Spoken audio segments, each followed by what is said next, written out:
This interview with Steve Hackett is brought to you by Make a Difference with Records. We are a vinyl charity store based in Godalming, and we support the Surrey mental health charity Catalyst. Look out for our other podcasts, and you can follow us on Instagram under Make a Difference with Records or on Twitter at Vinyl for Charity. In this part, we ask Steve about some of his favourite music. We ask him to nominate 3 albums for inclusion in the Catalyst Virtual Vinyl Vault. And then we end up by asking him that all-important question: what is his vinyl answer? So Steve, we now come to part 2 of That's My Vinyl Answer, and this is very much about you and your loves of music and your first encounters with music. So on that note, Steve, what was your very first album you bought? Ravel's Bolero. Okay. As a kid. I managed to get it. And funnily enough, I got that album back as well, because I'd sold it to a school friend, and he kept it for decades, and he gave it back to me. Oh, wow. Yes. I had to sell it in those days because I needed money to buy an instrument. Okay. Guitars, and I was... So classical music was very much an influence early on then. It wasn't something that came to you later. Yes, it was. And I first heard Ravel's Bolero. It was one of these BBC plays, and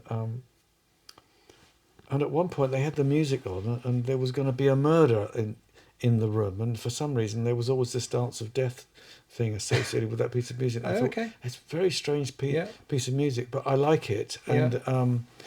And I was drawn to the dark side very early on. There's a bit of that in your music, isn't there? There is a bit of the dark side. Let's not go there now, because we could be here a long time. We won't go to all the dark corners in the music. Yeah. And what about first single?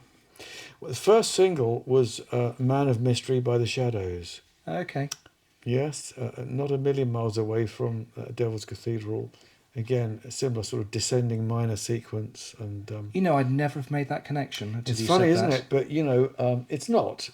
I don't think I would ever get sued, but I told Hank Marvin when I met him that his was the first record I ever bought, and he was very self-effacing, very nice man. Wow, okay. I still love the Shadows. Bolero and the Shadows. Yep. If we then expand the time horizon a little bit, we've all probably got one album that we go back to, that we gravitate towards. Yeah. So we pick it out from our record collection and we think we must play that again. Yes. What's that album for you? Oh, there are a few. I might allow you more than am one. I allowed more if than you one? behave. All right. Well, in that case, let's see. I loved the Stones' first album with Route 66, which has still got one of the best. Keith, I'm sorry, mate, it's your best guitar solo. It's on that. It's that solo, all double notes. Oh, yeah, boy. And so loved that. As a more evolved album, I think Revolver, I think, is rather wonderful, because the Beatles were turning away from a boy meets girl and etc., for all the various reasons. I think perhaps Dylan's influence. The music was growing up, it was evolving. The incorporation of other instruments, of knocking on the door, nudging at world music, classical music, downing their tools, allowing others to take over, the maturity that's required there, so that the guys weren't having to be their own heroes all the time. So I love that for that. Okay. Yeah. I'm not going to let you have 3. It's just 2. Fine. Just 2. Fine. One of the great things about vinyl, and you remember the days when you kind of go down to the shop and you're waiting for that new album to come out, and you look at the artwork and you open the album up. Yeah. One of the questions we ask people is favourite album cover, where you feel the artwork does something special, either on its own or in the context of the album. What would you pick as your favourite cover? Favourite cover? Oh my goodness me. It's a harder one, this one, isn't it? Yes, yes. I'm very fond of Supertramp's A crisis? What crisis? Oh, okay. As an ecological statement. In fact, I mean, it speaks volumes. I think. Yes. Okay. Yep. Not an expected answer, but you did say only one. I did say only one, but I did let you have two earlier. You did. I did. Yes. It's a trade-off, this, isn't it? Yeah. Okay, so you're in your spaceship that you refer to in your book. Yeah. And you can go anywhere you want in time, place. Yes. Which artist would you want to most collaborate with? Oh my God.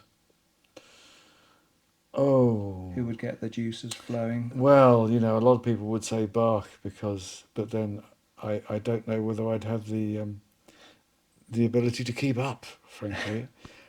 I'm not sure that anyone does, but because no one has ever been that brilliant before or since. But Paul Butterfield on harmonica, I'll resign harmonica duties, let him do it as long as I'm on blues guitar.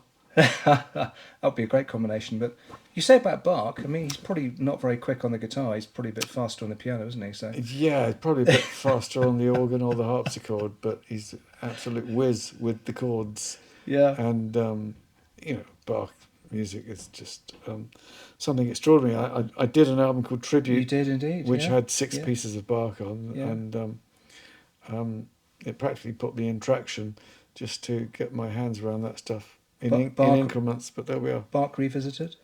Bach Revisited. There you go. Well, it's all a revisit for Bach, isn't it? Because you just add a footnote to the glories that Segovia has managed and all the rest. Yeah, so wonderful music. So Steve, you're still in your spaceship now. Still in my spaceship, always. Usually. What concert would you want to have seen? Or would you pay to see? Oh, There's an era in time, maybe something you didn't see that you wish you'd seen, or something you'd want to see again. Well, if I could take friends with me, I've often spoken about seeing King Crimson at the Marquee in 1969, and I saw several concerts.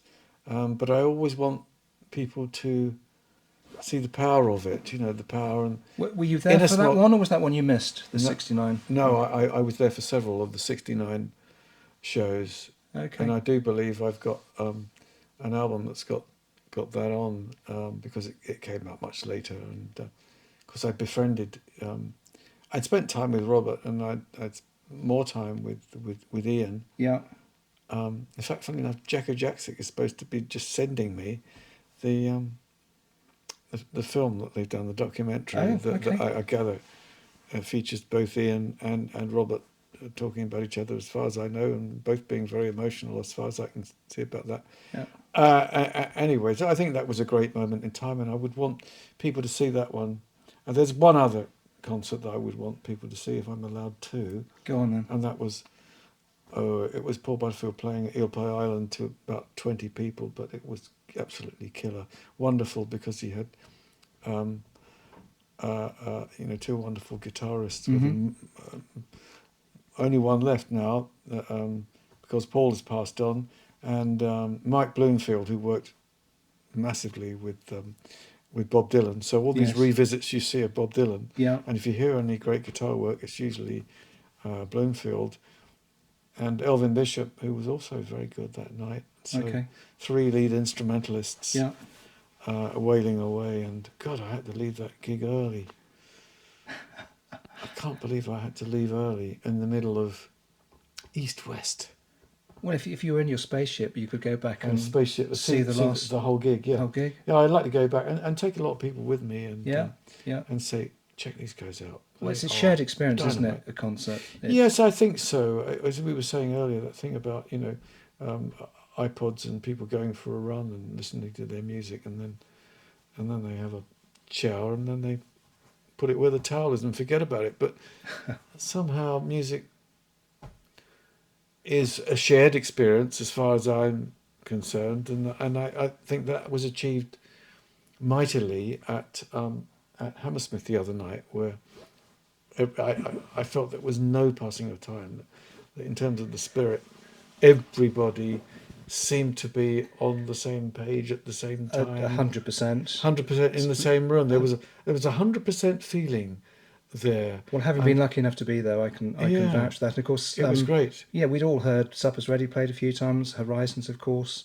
But Yes. hearing, Timetable, Get 'Em Up by Friday. Timetable was magical. Well, it's such a lovely song, and I didn't realise how lovely it was until I relearnt it, and we did it live, and I thought, yeah, and it was all very well observed. Everyone had pretty much the same sounds that we had for that, and I thought, Beautiful. this sounds lovely. This is where we're very nice to you. So you can choose 3 albums now. So Right, okay. so we've come up with this idea. Again, Make a Difference with Records. We partnered with Catalyst, the mental health charity, and we came up with this idea called a virtual vinyl vault. And basically, the idea of it is to ask musicians to nominate 3 albums that, in the context of how people use music, whether it's a form of escapism Yes. or reflection, Yes. or whatever it might be, what 3 albums do you think might be really good albums to go into that kind of virtual vinyl vault? Well, it depends on your own personal taste, and I'll try and answer quickly. All the sonic developments that happened within electric guitar happened really around about 1966, where guitars learned to sustain and scream and do all those things that guitarists are still doing now, next century. And so John Mayall with Eric Clapton, John Mayall's Blues Breakers with Eric Clapton album is absolutely seminal for all rock guitarists of any distinction that I've ever worked with or talked to. Yes. They all point to that one and say, it's Eric's finest hour, this is something that it charted at the time. Yeah.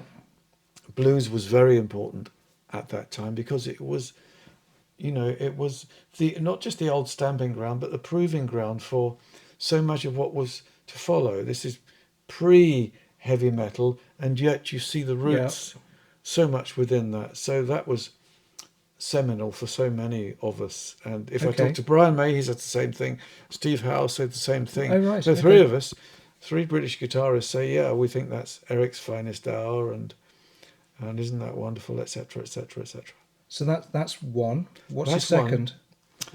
I think it probably has to be Sergeant Pepper, because you have the mixture of so many styles. Vaudeville meets rock and roll.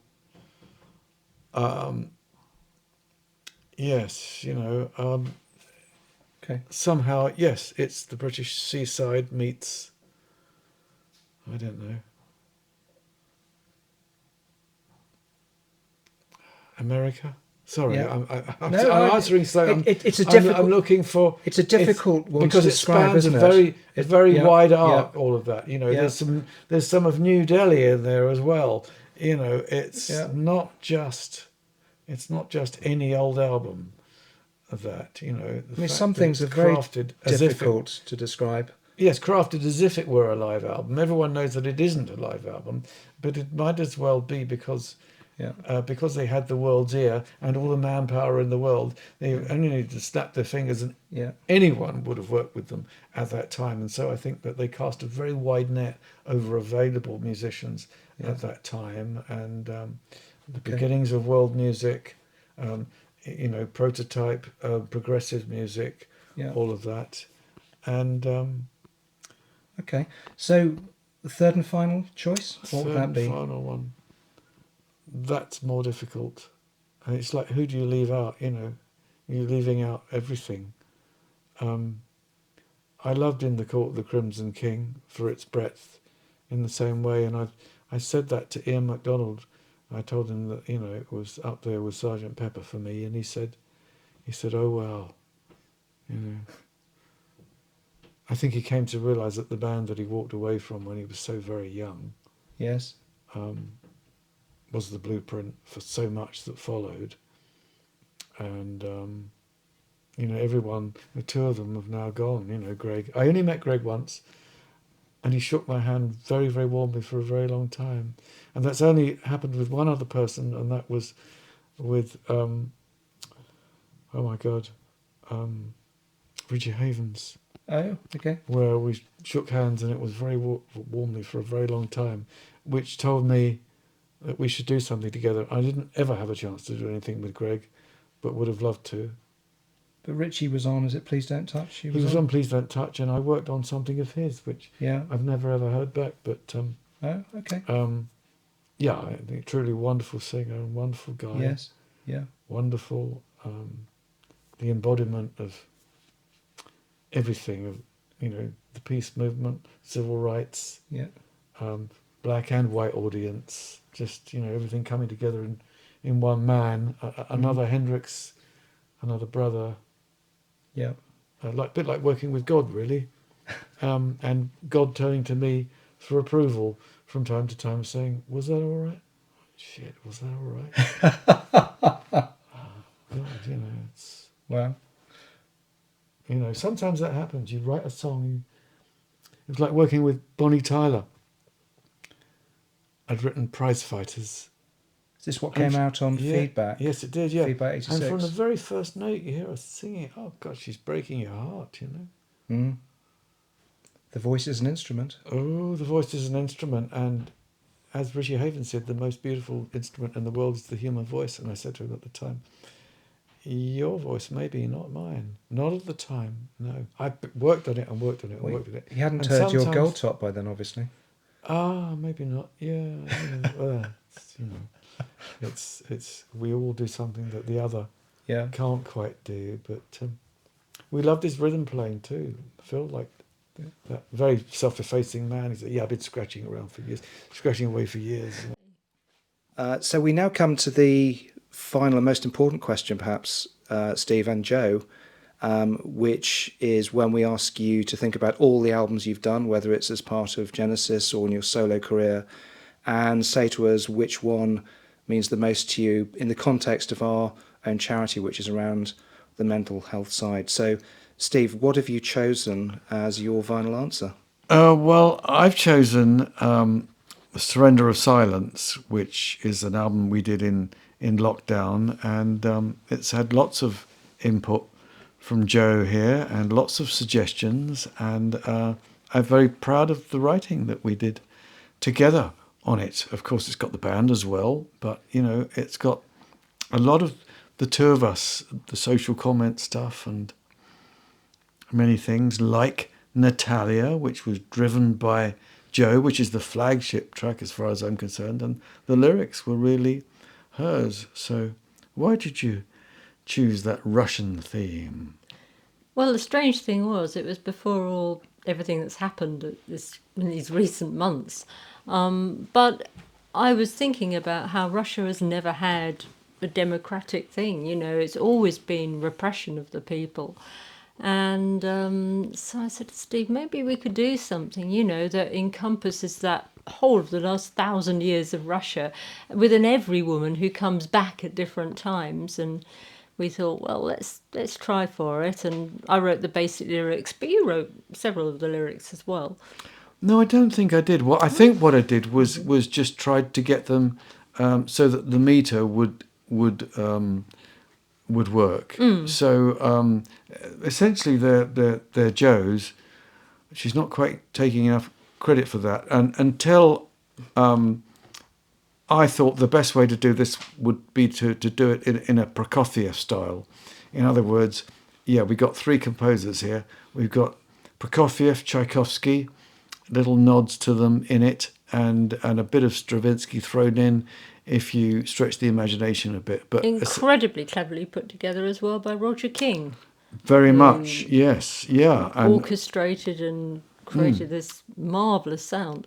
Exactly, yeah. So, we had ideas, and it was really the team of the three of us that put that together. And I'm very proud of that one, because it seems to be apropos very much at the moment. So it's a subtle form of protest song.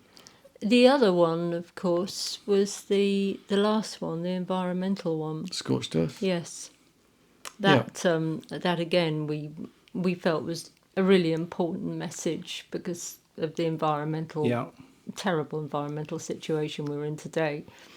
So, and we felt that to do something that was poignant, rather than overtly angry, something that had a poignancy which would touch people's hearts was a good idea for that one. I mean, it seems, looking at the more recent albums, a lot of those tracks have really come out of either kind of personal shared experiences, either as a couple and or travel, and then of course you've got the social issues. How much does the travel come into play on this? Because this album effectively covers quite a wide part of the globe, but at a time when people weren't really able to travel particularly.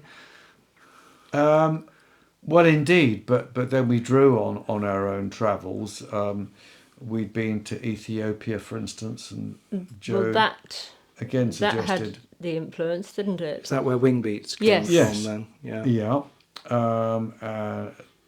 Again, the kind of film for the ear factor came into it, and indeed, some of these have been turned into videos, and there's one more that's turned into a video, and I'm trying to remember what the title of it was now. But there we go, the other one.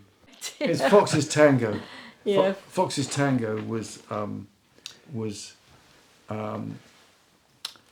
a cross between all sorts of things. I wanted it to be very full on and very heavy and very slow, and it was about personal experiences that I'd had on the streets of New York, and just the idea of inequality in the world, where it seemed to me, the migrant question and camps and the amount of refugees that are drowning on a daily basis or being locked up. It seemed to me that in the end, we're just going to end up with one massive prison camp that is one half of the world, and the keys are going to be held by the other half of the world, and it'll be that bad. And I don't know. So there was Don't you several. feel- There were several that had concerns, weren't there? I mean, and at the same time, there were also, Shanghai to Samarkand was one where we were drawing on our memories of our travels as well. Yes. So it was part social observations and comment, and part that sort of sense of the wonder of the world. So we feel it's very important to celebrate what's wonderful about the world as well, and all sorts of elements came into Shanghai to Samarkand because we've experienced a lot of the East, China, Japan, Malaysia, Cambodia, Thailand, and all that side of things. And I've experienced the Himalayas with Nepal. And we've also experienced a lot of the Middle East, and we thought, what a fascinating idea to create a musical journey which goes from China over the Himalayas and on to Samarkand. So that was an interesting one to do. Yeah. wasn't it? Well, we got hold of, I think it was a music shop that was closing, got hold of an instrument called the Dine Shine, which is a Vietnamese instrument. It's a sort of oriental harp. And I had it in here, and I was tuning the thing up, and we used 2 takes actually of the thing side by side, which gives it a sort of lushness, which is part of its appeal. So it's I think it sounds very nice. It's very beautiful. I love it. And there's this wonderful viola solo from Christine Townsend, which it's I think exquisite. describes the East Yeah. wonderfully, with those sighing sort of bends, Beautiful. willowy thing.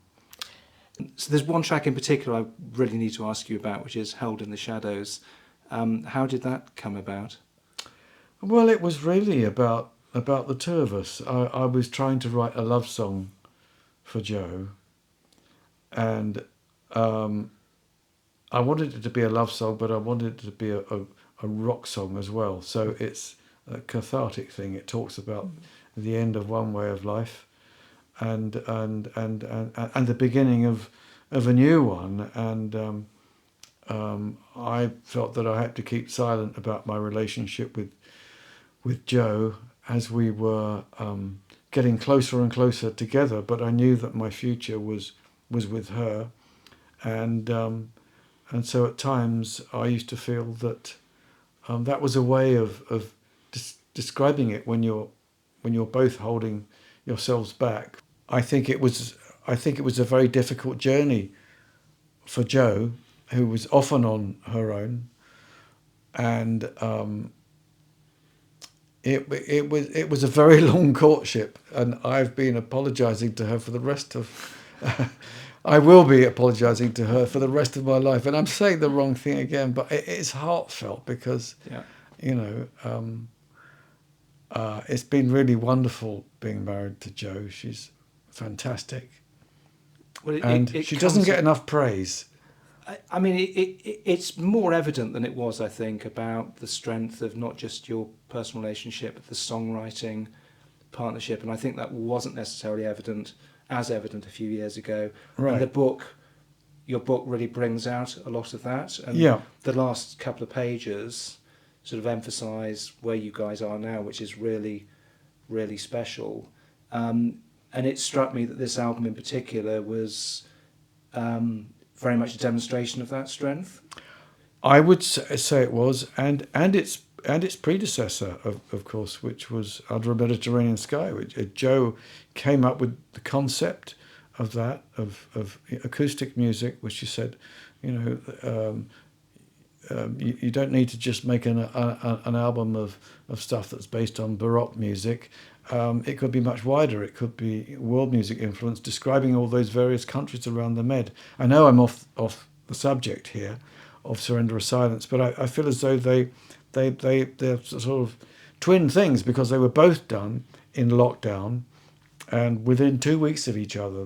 These things were, just finished one, and then it was straight away onto Surrender of Silence, where we were onto the rock instruments and the social comment and all the things that could accompany that. Well, listen, both of you, I can't thank you enough. A, for making me feel so welcome. B, for giving me so much of your time. For me, speaking as a fan for a moment rather than an interviewer, I think what you guys do on social media, your accessibility and your contact, I think means a lot to your fan base, and may that long continue. So thank you both very much indeed. Thank you. Thank you. Okay. Been great. This interview with Steve Hackett is brought to you by Make a Difference with Records. We are a vinyl charity store based in Godalming, and we support the Surrey mental health charity Catalyst.